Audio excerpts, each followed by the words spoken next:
안녕하세요, 라피타 채널입니다. 이번 시간에는 1800년대 지구 속 내부 여행을 하고 돌아온 올랍 얀센에 대해 이야기를 해볼까 합니다. 올랍 얀센은 노르웨이 평범한 어부의 아들로 태어나 통통이를 믿는 일부 사람들에게 유명인사가 될 줄은 아무도 몰랐습니다. 19살 어린 나이에 아버지와 고기잡이 여행을 떠났다가 세상에 단절되고 극심한 고통 속에 남은 생을 마감한 사람입니다. 이 이야기가 세상 밖으로 나오게 된 이유는 캘리포니아 글렌데일의 한 방갈로에 살던 올랍 얀센과 작가 티모시 그린 베클리의 우연한 만남에서 시작됩니다.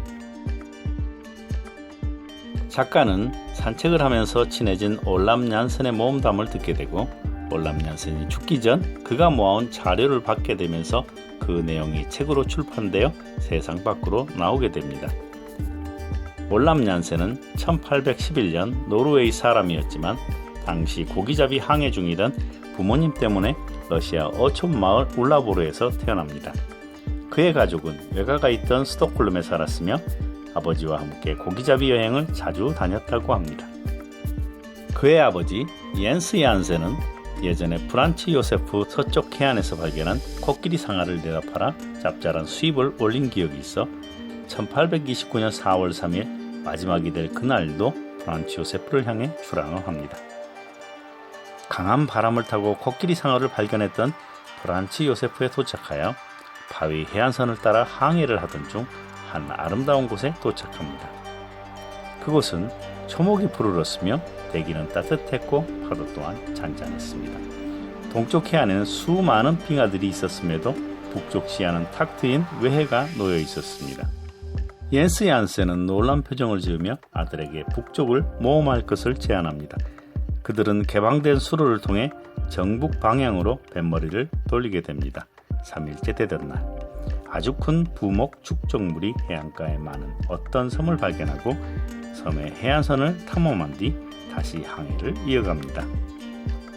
눈보라가 불어와 범선을 놀랄만한 속도로 몰아가고 있었지만 수평선은 안개보다 옅은 연무가 끼어 극지방의 안개 현상인지 알 수 없는 현상이 이어졌습니다. 소용돌이 조류 혹은 큰 돌개물살 경류에 의해 배는 앞뒤로 흔들 휘청거렸고 그들은 나침판을 대들보에 고정시키고 스스로를 돛대에 단단히 묶어 바닷속으로 휩쓸려가는 것을 막았다고 합니다. 거친 파도를 이겨내고 나서야 얀센 부자는 북극에 와 있지 않고 어떤 남쪽 지방 위도에 와 있는 것 같이 태양의 비스듬히 기울어져 있는 것을 깨닫게 됩니다. 마침내 육지를 발견하고 해안선을 따라 3일간 계속 항해를 하였고 그곳은 나중에 히떼길강이라는 사실도 알게 됩니다. 스톡홀름을 떠난 지 5달이 지난 9월 초순경에야 담수만 흐르는 지구 내부 대륙에 도착할 수 있었습니다. 그곳에서 한 무리 거인들을 만나게 됩니다. 그들은 키가 12피트 3m 60 정도였고 흰색 피부에 검은 머리와 엷은 갈색 머리, 덕수염을 가지고 있었습니다. 여자들은 평균 키가 10에서 11피트 3에서 3.3m였고 예의범절은 깍듯했으며 옷차림은 실크로 짠 튜닉과 세틴을 입었으며 허리에는 벨트를 메고 있었습니다. 무릎 밑까지 내려오는 칠부 바지에 스타킹을 신고 금바클로 장식된 샌들을 신고 있었는데 이곳에서는 금이 가장 평범한 금속의 하나라는 사실을 나중에야 알게 됩니다. 그들 무리 중에 한 명인 줄리어스 갈데아와 그 아내가 올랍 얀센 부자의 언어 교육을 맡게 됩니다. 지구 내부에는 태양을 대신할 연기의 신이란 것이 있었습니다. 연기의 신은 멀리 떨어진 곳에 있는 구름층으로부터 흰 빛을 발산하는 듯 했으며 12시간이 지나자 마치 일식으로 소멸된 듯 시야에서 사라집니다. 모든 방향에서 동일한 힘으로 당기거나 밀어내는 힘 때문에 지구 내부의 중앙에 매달려 있는 듯 보였습니다. 얀센 부자가 도착한 도시는 예우라는 지명으로 불렸으며 도시는 유사한 형태의 집들과 산허리의 포도밭과 계곡에는 풍성한 곡물이 자라고 있었습니다. 문손잡이를 비롯한 다양한 곳에 금이 사용되었으며 공공건물 둥근 돔들도 모두 금으로 되어 있었습니다. 포도송이들은 4 내지 5피트, 122에서 152cm였고 포도알은 오렌지만큼 컸으며 사과는 사람 머리보다 더 컸다고 합니다. 얀센 부자에 따르면 지구 지각은 안쪽에서 바깥쪽 표면까지 두께가 약 300마일, 480km이고 지구 중력 중심은 지표 150마일, 240km 아래에 있으며 내부 지각의 4분의 1은 물이고 4분의 3은 육지인 지구 내부 대륙엔 4개의 거대한 강이 존재하는데 유프라테스와 비손, 기온, 히데겔이라 합니다. 이 지하세계를 아갈타 왕국이라며 100만 년 전 파충류인에 의해 멸망되었던 하이퍼보니아 사람들입니다.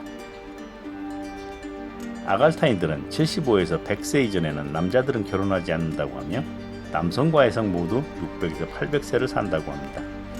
아이들은 20세가 되면 학교 생활이 시작되고 30년 동안 계속되며 음악 공부를 10년 동안 한다고 합니다.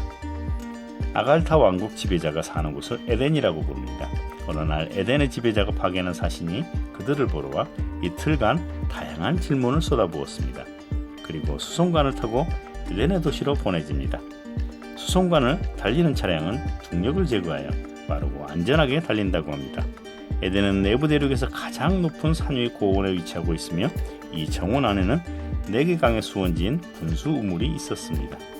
그들은 모든 땅의 지배자인 대고이사지 앞에 불려가게 됩니다. 그는 수많은 질문을 하고 그의 나라에 남길 원하는지 바깥 세계로 되돌아가길 원하는지를 물었다고 합니다. 얀센 부자는 돌아가기를 원하였고 2년간의 내부 대륙 체류를 마치고 히데겔 강을 통해 북극이 아닌 남극을 통해 지구 바깥 세계로 나오게 됩니다. 그러나 그 길은 순탄치 않았으며 수많은 빙산을 피하였으나 마지막에 빙산이 덮치는 바람에 아버지를 잃게 됩니다.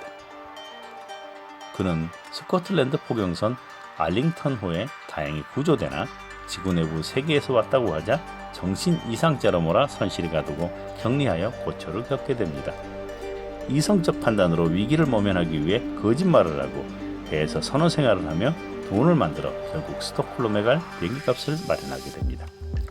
고향에 돌아와 보니 어머니는 돌아가시고 아버지의 재산은 일가 친척들이 나누어 가졌으며 친척의 배신으로 정신병원에 28년간 갇혀있다가 나와 27년간 고기잡이로 돈을 모아 미국으로 건너가게 됩니다. 자신의 경험을 이야기하면 정신병자 취급을 당하게 되니 입을 다물고 사람을 피하고 기록으로 남겨 사후에 책으로 발간하게 됩니다. 이 이야기는 1800년대에 태어나서 1900년대 초까지 산 기구한 운명의 사나이 올랍 얀센의 파란만장한 지구 내부 대륙 여행기입니다. 그들은 지구 내부에 머무르는 2년간의 생활이 가장 행복했던 시간이었고 자신들의 경험이 세상에 알려지길 간절히 바랬다고 합니다. 저는 수영을 못하지만 배가 있다면 북극에 가고 싶다는 생각을 하여 봅니다. 감사합니다.